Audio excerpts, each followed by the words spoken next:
Welcome to A1 TV Telugu news. నేను భువన. Details చూద్దాం. శ్రీశైలం జలాశయంలో నీటి నిల్వలు తగ్గిన ఆంధ్రప్రదేశ్ అక్రమంగా విద్యుత్ ఉత్పత్తి చేస్తోందని మంత్రి జూపల్లి కృష్ణారావు ఆగ్రహం వ్యక్తం చేశారు. ఇక్కడ మా పంటలు ఎండుతుంటే మీరు ఎలా విద్యుత్ ఉత్పత్తి చేస్తారని మండిపడ్డారు. తాగడానికి కూడా నీళ్లు లేకుండా చేస్తారా అని నిలదీశారు. ఇవాళ గాంధీ భవన్లో మీడియాతో మాట్లాడిన ఆయన నీటి నిల్వలు తక్కువగా ఉంటే విద్యుత్ ఉత్పత్తి నిలిపివేయాలని నిబంధనలు ఉన్నా ఏపీ మాత్రం అందుకు భిన్నంగా అక్రమంగా నీటిని వాడుతోందని ధ్వజమెత్తారు. నిబంధనలకు అనుగుణంగా శ్రీశైలంలో అక్రమంగా నీటిని తరలించడాన్ని ఆపాలని ఏపీ ప్రభుత్వానికి మంత్రి జూపల్లి హెచ్చరించారు. సో ఏదైతే ప్రధానంగా తక్కువ 830 ప్లస్ 834 ఫీట్ అంతకంటే తక్కువ ఉండకూడదు కాబట్టి, అంతకంటే తక్కువ ఉన్నప్పుడు వాళ్ళు వాటర్ డ్రా చేయకూడదు కాబట్టి అక్రమంగా చేస్తూ ఉన్నప్పుడు ఇవన్నీ కోర్టు ఆర్డర్స్ ఉన్నాయి, గవర్నమెంట్ ఆర్డర్స్ ఉన్నాయి.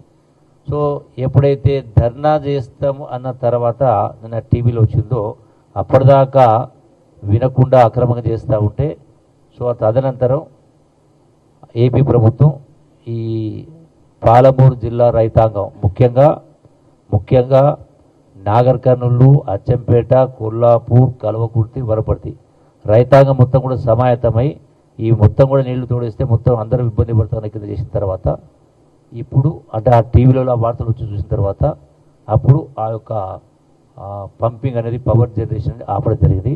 ఒకటే చెప్తామంటే పాలమూరు రైతాంగాన్ని, పాలమూరు ప్రజలు కానీ ఖచ్చితంగా పాలమూరు జిల్లాకు ఎప్పుడు నష్టం జరిగినా ఖచ్చితంగా రైతుల పక్షాన రైతులు సిద్ధంగా ఉన్నారు.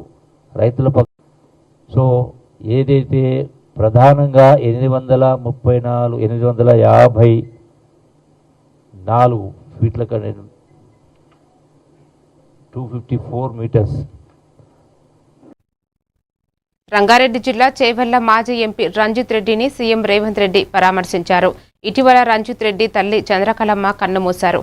దీంతో రంజిత్ రెడ్డి నివాసానికి వెళ్లిన సీఎం చంద్రకళమ్మ చిత్రపటానికి పూలమాలలు వేసి నివాళులు అర్పించారు. అనంతరం కుటుంబ సభ్యులను ఓదార్చి తన ప్రగాఢ సానుభూతిని తెలియజేశారు.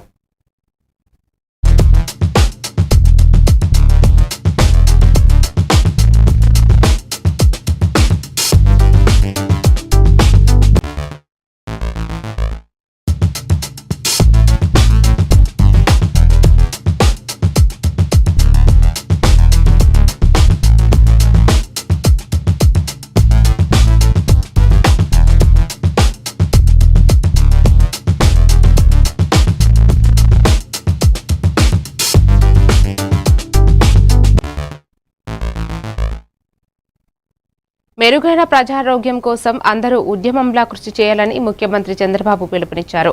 సంజీవని ప్రాజెక్టును జూలైలోగా రాష్ట్రమంతటా అమలు అయ్యేలా చూడాలని అధికారులకు స్పష్టం చేశారు. ఏప్రిల్ నుంచి ఎంపీలు, ఎమ్మెల్యేలు, కలెక్టర్లు, వైద్యాధికారులు ప్రజల్లోకి వెళ్లాలని సూచించారు. ప్రతి నెల 4వ శనివారం స్వర్ణాంధ్ర పాపులేషన్ మేనేజ్మెంట్ గ్రామ సభలు, హెల్త్ క్యాంపులు, అవగాహన కార్యక్రమాలు నిర్వహించాలని నిర్దేశించారు.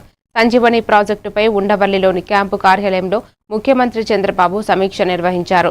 ఇప్పటికే చిత్తూరు జిల్లా కుప్పం నియోజకవర్గ పరిధిలోని నారావారిపల్లెలో సమర్థంగా అమలు అవుతున్న సంజీవని ప్రాజెక్టును జూలైలోగా రాష్ట్రమంతటా అమలు అయ్యేలా చూడాలని స్పష్టం చేశారు.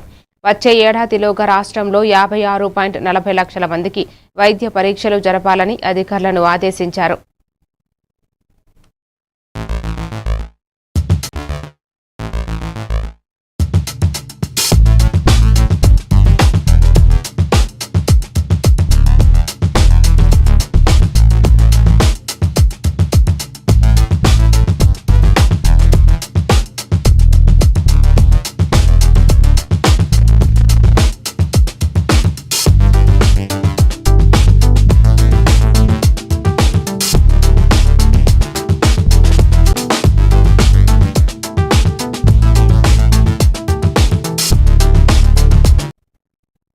తిరుమల శ్రీవారిని ఆంధ్రప్రదేశ్ గవర్నర్ జస్టిస్ అబ్దుల్ నజీర్ దర్శించుకున్నారు. ముందుగా ఆలయం మహాద్వారం వద్దకు చేరుకున్న ఆయనను టీటీడీ ఈవో ముద్దాడ రవిచంద్ర, ఆలయ అర్చకులు ఇస్తక్ఫాల్ స్వాగతం పలికారు. అనంతరం ఆలయంలోకి వెళ్లిన గవర్నర్ అబ్దుల్ నజీర్ శ్రీవారిని దర్శించుకుని మొక్కులు చెల్లించారు. దర్శనాంతరం రంగనాయకుల మండపంలో పండితులు ఆయనకు ఆశీర్వచనం చేయగా అధికారులు స్వామివారి తీర్థ ప్రసాదాలను అందజేశారు. గవర్నర్తో పాటు రాజ్యసభ సభ్యుడు సానా సతీష్ శ్రీవారిని దర్శించుకున్నారు.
శివన్న జరుగురా దగ్గరకు వెళ్ళి శ్రీనివాసులు గారిని కలుసుకోవాల్సిందిగా కోరుతున్నాము. కాలు కాలుతుంటే వెనక్కి రా. కొండపాటి వెంకటరావు గారు గోదావరి కోరుతున్నాము.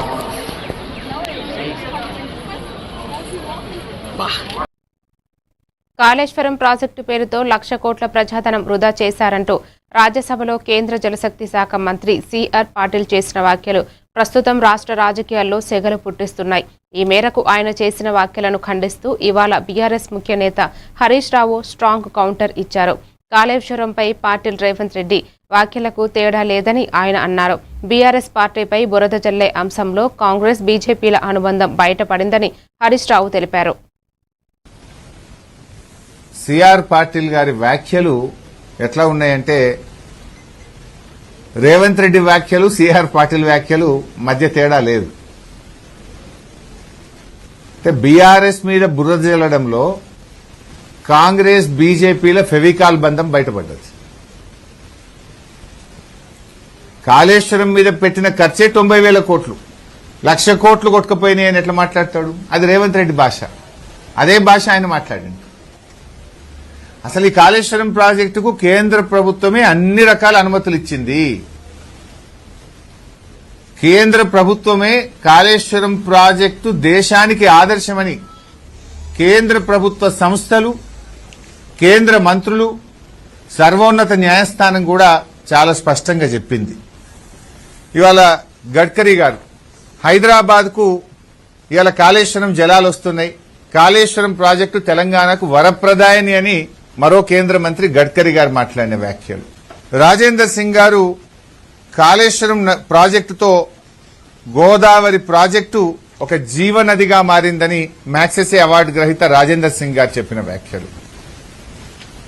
అదేవిధంగా CWC chairman, central water commission chairman Masood Hussain గారు దేశములో ఎక్కడి లేని విధంగా కాళేశ్వరం పనులు జరుగుతా ఉన్నాయి, ప్రాజెక్టు డిజైను, పనుల ప్రణాళికలు చాలా బాగున్నాయని ఆనాటి సిడబ్ల్యూసీ చైర్మన్ మసూద్ హుసేన్ గారు ఈ ప్రాజెక్టుకి ఇచ్చిన కితాబ్. ఆయన గారు ఏం చెప్తారంటే, నిన్నేమంటాడు రేవంత్ రెడ్డి గాని సిఆర్ పాటిల్ 1,00,000 కోట్లు కొట్టుకపోయింది, ఖర్చు పెట్టింది 90,000 కోట్లు అయితే 1,00,000 కోట్లు కొట్టుకపోయింది అంటారు. మరి 1,00,000 కోట్లు కొట్టుకపోతే ఉత్తమ్ కుమార్ రెడ్డి గారు ఏమంటారు? ఇంట్లో 2024-25లో కాళేశ్వరం ప్రాజెక్టులో ఇప్పుడు బారుతున్న లక్షల ఎకరాలకు అదనంగా 24-25లో 3,000 ఎకరాలు కొత్తగా పారకం పెరిగింది, 25-26లో 5,000 ఎకరాలు కొత్త ఆయకట్టు సాగులోకి తెచ్చాము అని నీళ్ల మంత్రి ఉత్తమ్ కుమార్ రెడ్డి సభలో పెట్టిన నివేదిక. మరి 1,00,000 కోట్లు కొట్టుకపోతే ఈ కొత్త పారకం ఎడికెళ్ళి వస్తుంది? ప్రాజెక్టే కొట్టుకపోయి. పసుపు రైతులను ప్రభుత్వం పూర్తి అండగా ఉంటుందని మంత్రి తుమ్మల నాగేశ్వరరావు అన్నారు. తేమ కరిగిన పసుపును కోతలు లేకుండా కొనుగోలు చేస్తామన్నారు. మంగళవారం ఆయన మీడియాతో మాట్లాడుతూ తేమ శాతం పేరుతో రైతులను ఇబ్బందులకు గురి చేయొద్దన్నారు. రైతులను ఇబ్బంది పెడితే మార్కెట్ అధికారులపై కఠిన చర్యలు తీసుకుంటామని హెచ్చరించారు. దీనికి ముందు మంత్రి తుమ్మల రైతు నేస్తం కార్యక్రమంలో భాగంగా రైతులతో భూమిని రక్షించుకోవాలి, అధిక దిగుబడులు సాధించాలి. మన యొక్క కుటుంబంతో పాటు మన రాష్ట్రాన్ని వ్యవసాయ రంగంలో ముందుకు తీసుకెళ్లేదానికి మా కార్యదర్శి సురేంద్ర మోహన్ గారు, అన్ని హెచ్ఓడీలు అందరూ కూడా చేసేటటువంటి శ్రమని రైతులు అర్థం చేసుకోవాలని చెప్పి విజ్ఞప్తి చేస్తూ ఈ యొక్క సేంద్రీయ వ్యవసాయంతో పాటు పంట మార్పిడితో పాటు ఈ యొక్క ఎరువుల వాడకాన్ని ఏ రకంగా నియంత్రించుకొని తెగుళ్ల బారి నుంచి తప్పించుకొని అదేవిధంగా ప్రకృతి వైపరీత్యాల నుంచి కూడా బయటపడి మన యొక్క వ్యవసాయాన్ని మనం ముందుకు కొనసాగించేటటువంటి పద్ధతులను అవలంబించాలని, దానికి కావలసినటువంటి అన్ని రకాల సహాయ సహకారాలు కేంద్ర ప్రభుత్వం ద్వారా అదేవిధంగా రాష్ట్ర ప్రభుత్వం ద్వారా రైతులకు అందించడానికి వ్యవసాయ శాఖ సిద్ధంగా ఉంది. కాబట్టి రైతులందరూ ఈ హైదరాబాద్ ట్యాంక్ బండ్ సమీపంలోని లేక్ వ్యూ పార్క్ వద్ద ఏర్పాటు చేస్తున్న మహాత్మా జ్యోతిరావు పూలే, సావిత్రిబాయి పూలే విగ్రహాల ప్రతిష్టాపన పనులు క్షేత్రస్థాయిలో మంత్రులు పొన్నం ప్రభాకర్, కొండా సురేఖ పరిశీలించారు. పలు అంశాలపై వారు సూచనలు చేశారు. జ్యోతిబా పూలే జయంతిని పురస్కరించుకుని ఏప్రిల్ 11న సీఎం రేవంత్ రెడ్డి విగ్రహావిష్కరణ చేయనున్నట్లు మంత్రి పొన్నం తెలిపారు. కృషి చేసినటువంటి జ్యోతిబా పూలే గారు, అదేవిధంగా ముఖ్యంగా మహిళలకు విద్య ప్రారంభించినటువంటి తొలి మహిళా ఉపాధ్యాయురాలిగా సావిత్రిబాయి పూలే గారు 2 విగ్రహాలను కలిపి ఇక్కడ దాదాపు 4 కోట్ల రూపాయలతో హాఫ్ ఎకర్ 2500 స్క్వేర్ యార్డ్స్ లోపల ఈ యొక్క సాయంత్రం భవనం. అదేవిధంగా జ్యోతిబా పూలే గారు ఆనాడు అణచివేతకు వ్యతిరేకంగా స్వాతంత్ర్యం కోసం ఏ విధంగానైతే పోరాడుతూ ఆనాడున్నటువంటి పరిస్థితుల్లో వెనుకబడ్డ వర్గాలకు, శూద్రులకు, వెనుకబడ్డటువంటి నిమ్న వర్గాలందరికీ ఏ విధంగానైతే మద్దతు ఇచ్చినాడో అది అలాంటి అందరూ కూడా ఆదర్శం. కాబట్టి మాట మనవి చేస్తూ మరి 11వ తేదీ జ్యోతిబా పూలే గారి జయంతి సాయంత్రం ఈ సావిత్రిబాయి పూలే గారు అన్నగారు చెప్పినట్టుగా తప్పకుండా ఖైరతాబాద్ ప్రయోగాలకు సంబంధించి ఎక్కువ కాడ మరి మహాత్మా జ్యోతిబా పూలే మార్గం పెట్టడానికి మీరు దానికి శాసనసభ్యులుగా చేసినటువంటి అభ్యర్థులు తప్పకుండా అది. వైసీపీ కేంద్ర కార్యాలయంలో మహావీర్ జయంతి ఘనంగా నిర్వహించారు. భగవాన్ మహావీర్ చిత్రపటానికి వైసీపీ అధినేత జగన్ పూలమాలలు వేసి నివాళులు అర్పించారు. అహింస, సత్యం, అస్థేయం, బ్రహ్మచర్యం, అపరిగ్రహం అనే పంచమహాపత్రాలను ప్రజలకు బోధిస్తూ నైతిక జీవనానికి మార్గం చూపిన మహనీయుడు మహావీర్ అని ఆయన కొనియాడారు. ఆ మహర్షి చూపిన మార్గం సదా ఆచరణీయంగా జగన్ పేర్కొన్నారన్నారు.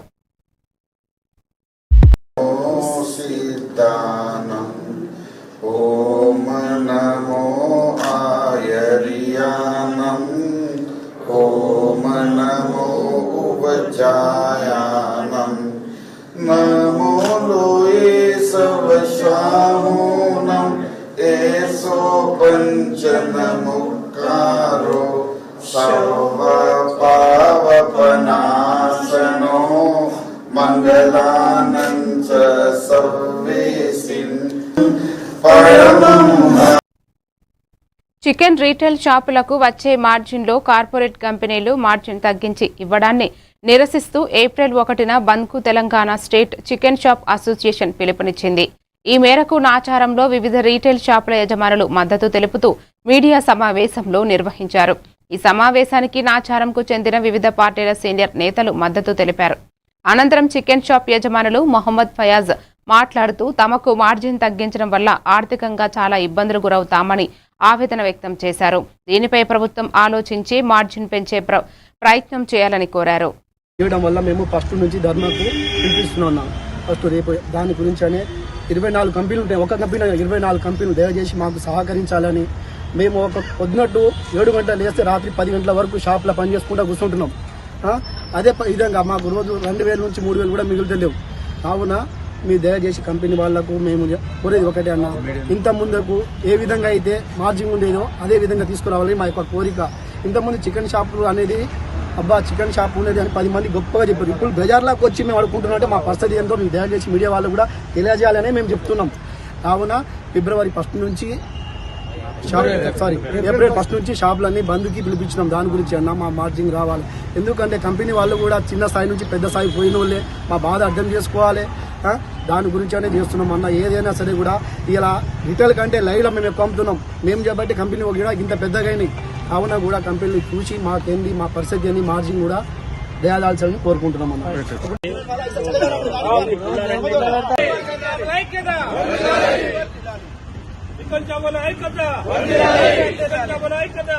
నా తోటి చికెన్ షాప్ యజమాని అందరికీ నమస్కారం. మేము ధర్నా చేయడానికి కారణం ఏంటంటే అన్న, మాకు ఇంత ముందు 1.7గా డేటింగ్ యాప్లో పరిచయం చివరకు దారుణ హత్యకు దారితీసింది. విశాఖ జిల్లా గాజువాకలో ప్రియురాలి హత్య ఘటనలో సంచలన నిజాలు వెలుగులోకి వచ్చాయని పోలీసులు వెల్లడించారు. వారి కథనం ప్రకారం 2021లో డేటింగ్ యాప్ ద్వారా మౌనికతో నేవీ అధికారి రవీంద్ర పరిచయం పెంచుకున్నాడు. 2024లో వేరే అమ్మాయిని పెళ్లి చేసుకున్న రవీంద్ర మౌనికతో కొనసాగిన వివాహేతర సంబంధం కొనసాగించాడు.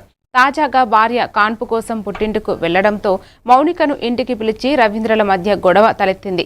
దీంతో పథకం ప్రకారం మౌనికను గొంతు పిసికి హత్య చేసి మృతదేహాన్ని మాయం చేయాలని రవీంద్ర ముక్కలు చేశాడు. తల చేతులను అడవివరం రోడ్డులో పెట్రోల్ పోసి తగలబెట్టి మొండెం భాగాన్ని ఫ్రిడ్జ్లో పెట్టి కాళ్లను రవీంద్ర సూట్ కేసులో పెట్టాడు. అనంతరం తప్పించుకునే మార్గం లేక తమకు లొంగిపోయాడని గాజువాక పోలీసులు వెల్లడించారు. తెలుస్తా ఉంది. కంప్లీట్ వాచ్ చేస్తున్నాడు అంటే ఏ విధంగా నేరం బయటపడకుండా తప్పించుకోవాలన్న ఉద్దేశం అతను కనబడతా ఉంది. తర్వాత ఇప్పుడు ఈ డెడ్ బాడీస్ భాగాలు ఎలా డిస్పోజ్ చేయలేక అతనికి ఇప్పుడు తెలియలేదు. ఇలా ఏం చేయాలి అర్థం కాక అతను పోలీస్ స్టేషన్కి వచ్చి సరెండర్ అయ్యిందే తెలుస్తా ఉంది. అయితే ఈ విషయం తెలుసుకున్నది తల్లిదండ్రులు ఈ రోజు పోలీస్ స్టేషన్ కి వచ్చి వాళ్ళ మౌనిక తల్లిదండ్రులు మేలు వాళ్ళ ఫాదర్ పేరు ఆయన వచ్చి కంప్లైంట్ ఇవ్వడం జరిగింది.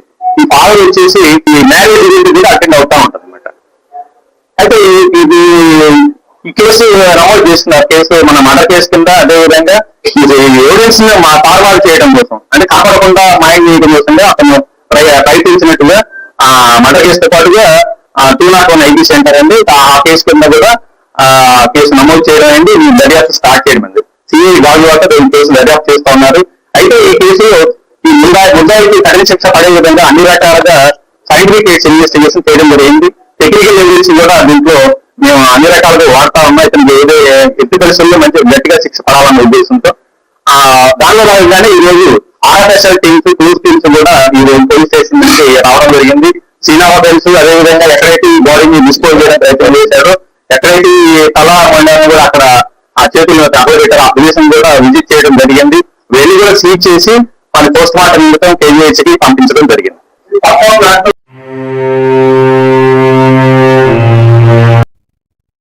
తమిళనాడు మాజీ ముఖ్యమంత్రి దివంగత జయలలితకు చెందిన భవనాన్ని జీహెచ్ఎంసీ అధికారులు సీజ్ చేశారు. యూసుఫ్గూడ జీహెచ్ఎంసీ సర్కిల్ 38 పరిధిలో శ్రీనగర్ కాలనీలో జయలలిత పేరుతో భవనంకి సంబంధించిన ఆస్తి పన్ను బకాయిలు 2017 నుంచి పేరుకుపోవడంతో ఉప కమిషనర్ సురేష్ ఫిబ్రవరిలో జయలలితకు సంబంధించిన వ్యక్తులకు నోటీసులు ఇచ్చారు. సదరు వ్యక్తులు స్పందించకపోవడంతో జీహెచ్ఎంసీ ఏఎంసీ బాలరాజ్ ఆధ్వర్యంలో భవనాన్ని సిబ్బంది సీజ్ చేశారు. ఓటీఎస్ స్కీమ్ మార్చి 31 వరకు అమలులో ఉన్న నేపథ్యంలో రాయితీ పన్ను 82,91,822 మేర బకాయిలు ఉన్నట్లు అధికారులు వెల్లడించారు.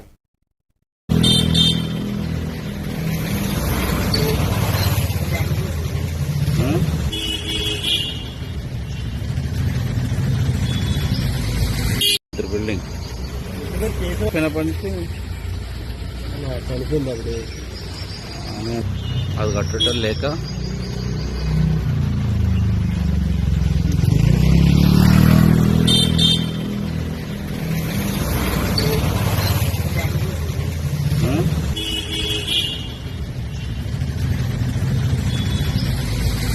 బిల్డింగ్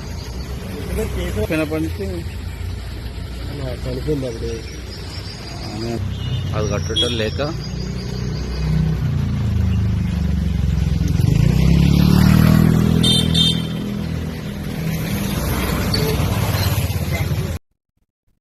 పశ్చిమ బెంగాల్ అసెంబ్లీ ఎన్నికల వేళ టెన్నిస్ దిగ్గజం లియాండర్ పేస్ బీజేపీలో చేరారు. కేంద్ర మంత్రి కిరణ్ రిజిజు సమక్షంలో పార్టీ తీర్థం పుచ్చుకున్నారు. ఈ సందర్భంగా పేస్ సాధించిన విజయాలను రిజిజు గుర్తు చేసుకున్నారు. 22 ఏళ్లకే 1996లో అట్లాంటా ఒలింపిక్స్లో పురుషుల సింగిల్స్లో కాంస్యం నెగ్గి పేస్ సరికొత్త చరిత్ర సృష్టించిన సంగతి తెలిసిందే. రిజిజు మాట్లాడుతూ ఒలింపిక్ మెడల్స్ జాబితాల్లో భారత్ పేరు చేరేలా చేశారు. బీజేపీ వేదికగా ఇక నుంచి ఆయన దేశానికి సేవ చేయనున్నారు అని రిజిజు పేర్కొన్నారు.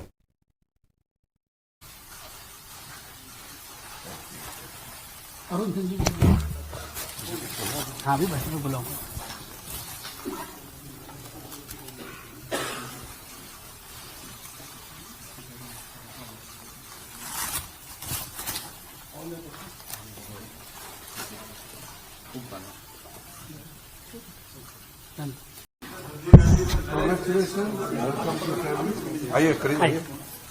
ये पार्टी मेंबरशिप का स्लिप है।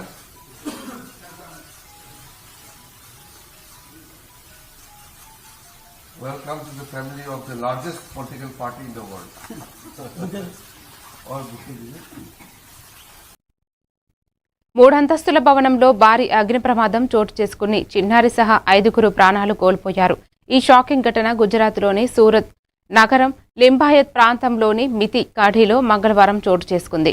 ఒక మూడంతస్తుల భవనంలో ఒక్కసారిగా మంటలు చెలరేగడంతో ఒకే కుటుంబానికి చెందిన 4 మహిళలు, ఒక 4 ఏళ్ల బాలుడు మృతి చెందాడు. ఆ కుటుంబం ఇంట్లోనే చీరల ప్యాకింగ్ పనులు నిర్వహిస్తోంది. ఆ సమయంలో షార్ట్ సర్క్యూట్ కారణంగా మంటలు అంటుకున్నాయని ప్రాథమిక విచారణలో తేలినట్లు పోలీసులు తెలిపారు. आग लग गया है रहठान रेसिडेंट एरिया में, तो तत्काल प्रभाव से कंट्रोल रूम से हमारे अधिकारियों एवं कर्मचारियों को कॉल दिया गया और नज़दीक से डुम्बाल फायर स्टेशन मानदरवाजा से गाड़ियाँ तुरंत यहाँ पे पहुँची और यहाँ पे देखा कि आग लगा हुआ है, तो तुरंत हमारी टीम ने अंदर जाके देखा तो आग की वजह से 5 आदमी उसमें फंसे थे। उनको निकाल के हम लोग ने आगे फॉरवर्ड हॉस्पिटल में रवाना किया है। 4 एडल्ट है, 1 बच्चा था। मारो नाम SD Dhobi, deputy chief fire officer, fire and emergency services.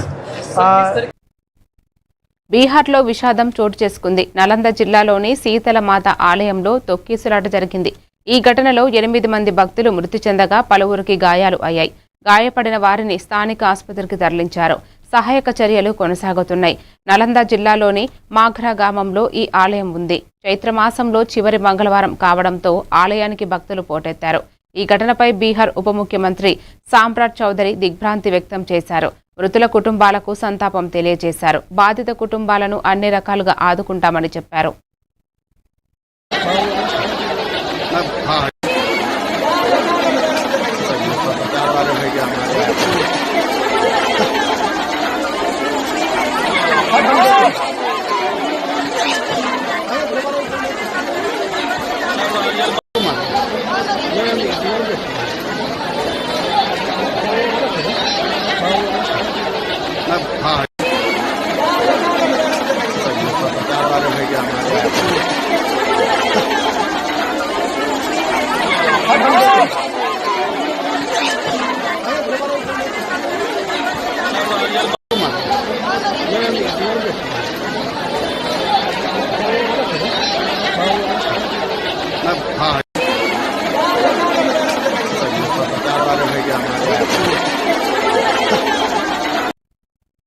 ఇరాన్లో అణు కేంద్రాలు ఉన్న కీలక నగరం ఇస్ఫహాన్పై అమెరికా భీకర స్థాయిలో విరుచుకుపడింది.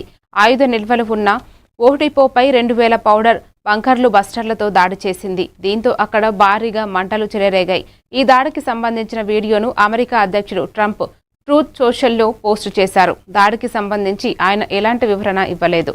అయితే ఆయుధ నిల్వలు ఉన్న ఓ డిపోపై అమెరికా, ఇజ్రాయెల్ ఈ దాడులు చేశాయని మీడియా కథనాలు వెల్లడిస్తున్నాయి. దాడుల నేపథ్యంలో ఈ ప్రాంతంలో వరుస పేలుళ్లు చోటు చేసుకోగా భారీగా మంటలు ఎగసిపడుతున్నాయి. దీనిపై ఇరాన్ ఇంకా ఇలాంటి ప్రకటన చేయలేదు.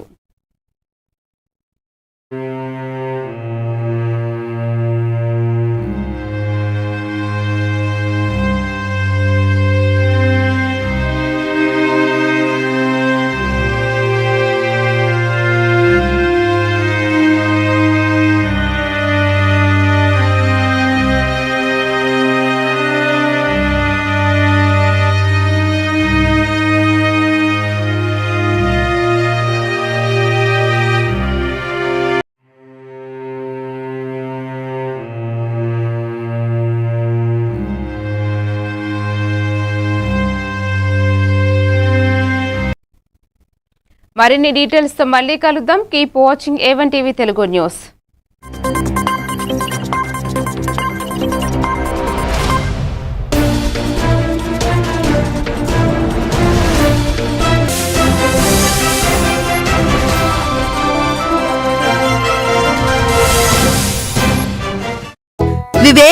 ఆడుకున్నది చాలు ఇంట్లోకి రా.